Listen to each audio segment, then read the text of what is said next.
Chisom stood quietly at the edge of their compound, clutching a torn polythene bag filled with her old clothes and the small Bible her mother gave her.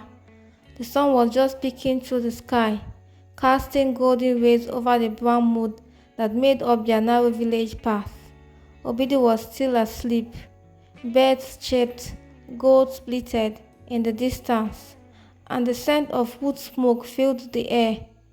It would have been an ordinary morning if not for the heaviness in her heart.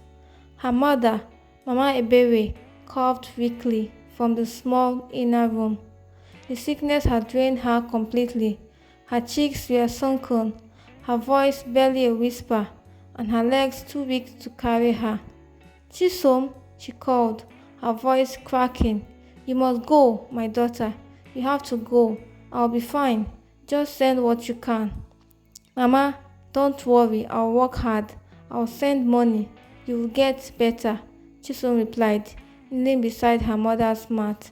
She held her mother's frail hand and kissed it gently. They had no one else. Her father had died in a road accident years ago, and the life had only gotten worse since then. Chisom did odd jobs around the village to feed them, fetching water for neighbors, washing clothes, even selling firewood. But it was never enough. Medicine was expensive, food was scarce, Mama was wasting away.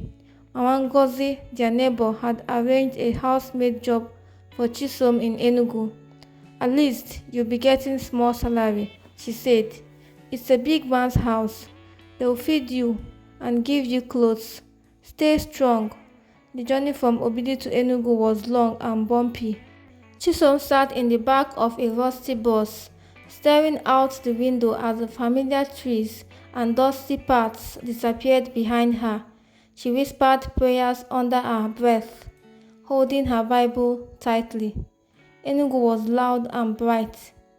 Big buildings, honking cars, traffic, and people that never stopped moving. Chisom had never seen anything like that. Her stomach twisted in fear and wonder. Mr. Okafor picked her up from the park. He was a tall man with dark glasses and a deep voice. He didn't smile. Enter the car, he said shortly. She obeyed. The house was massive, painted white with black gates and security cameras.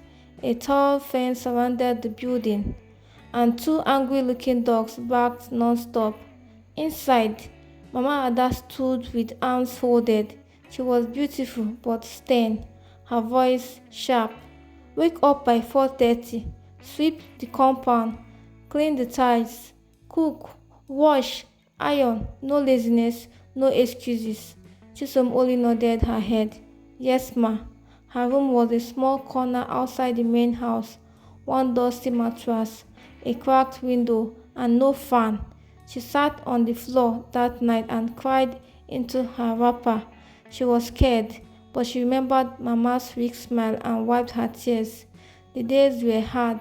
Chisom worked like a machine, sweeping before the sun rose, cooking for the family, cleaning the entire house, washing heavy curtains and bed sheets.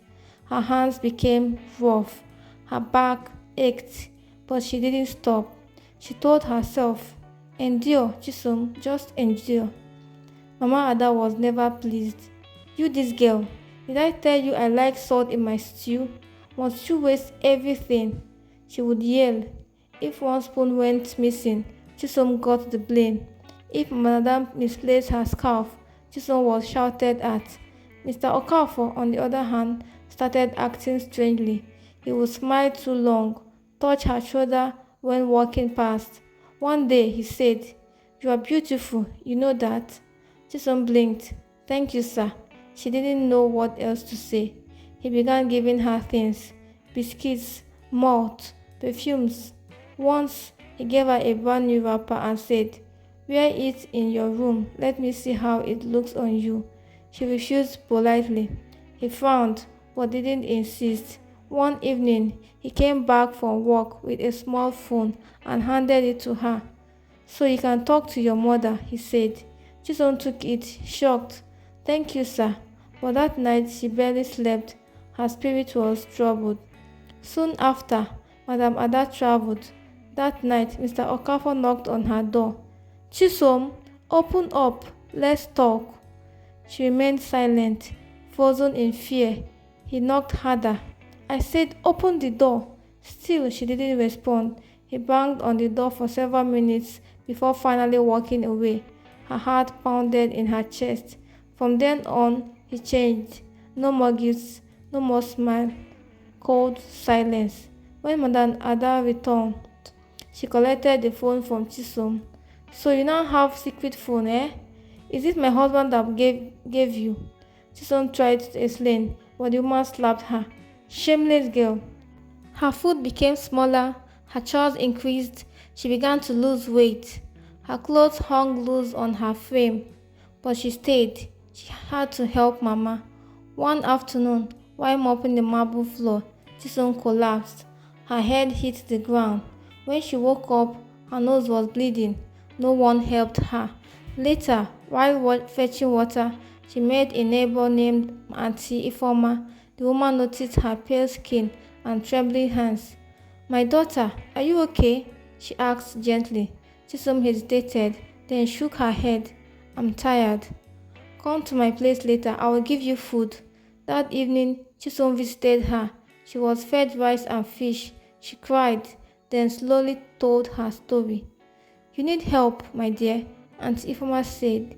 "If you stay there, you will die." But where will I go?" Chisom asked. "My mother needs help. I have no one." "Come to church on Sunday. There's a women's group. They will help you." 1 week later, she escaped. She waited until the compound was empty and ran. No bag, no shoes, just her wrapper and fear. At the church, she was welcomed, fed, prayed for, given clothes, given a place to sleep. Soon, the women's group found a tailor who agreed to teach her. Chisom learned fast. She began making skirts and blouses. They paid her 1,000 per day. She saved. She sent 5,000 naira to Mama. When she finally heard her mother's voice again, both of them cried. "Are you safe now?" Mama asked. "Yes, Mama. I am learning work. I'll be fine." Months passed. Chisom became stronger. She sewed uniforms for schools. She made Ankara gowns for traders. Her smile returned. One day, a journalist came to the church and heard her story.